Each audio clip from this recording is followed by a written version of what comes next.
ఈ genetic factors కాకుండా అనేక లైఫ్ స్టైల్ ఫ్యాక్టర్స్ కూడా ఉన్నాయి. లైఫ్ స్టైల్ ఫ్యాక్టర్స్ అంటే అందులో మోస్ట్ ఇంపార్టెంట్ పార్ట్ డైట్. అనేక రకాల డైటరీ సబ్స్టెన్సెస్ క్యాన్సర్ని కలగజేస్తాయి. అందులో ముఖ్యమైనవి నేను ఒక చిన్న 7 వైట్స్ చెప్పాలనుకున్నాను.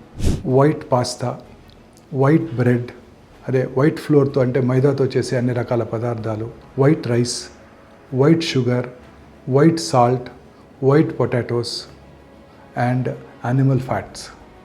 ఇవన్నీ కూడా డేంజరస్. అలాగే ఇంకొక ఇంపార్టెంట్ ఫ్యాక్టర్ వైట్ లైట్. ఈ రాత్రిపూట పనిచేసే వాళ్ళలో మెలటోనిన్ అనే హార్మోన్ ఉత్పత్తి తగ్గిపోతుంది. ఈ మెలటోనిన్ హార్మోన్ ఉత్పత్తి తగ్గిపోయినప్పుడు వారిలో క్యాన్సర్ వచ్చే అవకాశాలు ఎక్కువ ఉంటాయి. సో ఎర్లీగా నిద్రపోయి ఎర్లీగా డిన్నర్ చేసి 8 to 9 PM కల్లా నిద్రపోయినట్టయితే ఈ మెలటోనిన్ హార్మోన్ ఉత్పత్తి అవుతుంది. ఈ melatonin hormone it has strong anti cancer properties. ఈ మెలటోనిన్ హార్మోన్ కనుక ఉత్పత్తి తగ్గిపోయినట్టయితే, అంటే రాత్రిపూట మనందరం లేట్గా పడుకోవటం, పడుకునే ముందు మళ్ళీ బ్లూ స్క్రీన్ మొబైల్ ఫోన్లో మెసేజెస్ చూడటం, ఈ మెలటోనిన్ హార్మోన్ ఉత్పత్తిని అది ఎఫెక్ట్ చేస్తుంది అనమాట.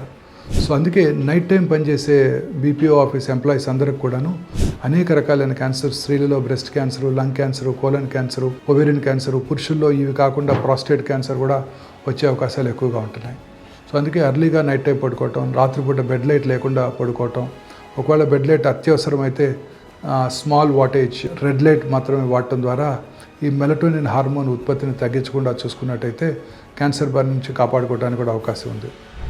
అలాగే అనేక రకాలైన ఫుడ్ ఐటమ్స్ మనం తీసుకునే మైక్రోవేవ్ ఓవెన్లో వాడే పాప్కార్న్, రెగ్యులర్గా పిల్లలు అలాగే చాలామంది అడల్ట్స్ తీసుకునే కోలాస్,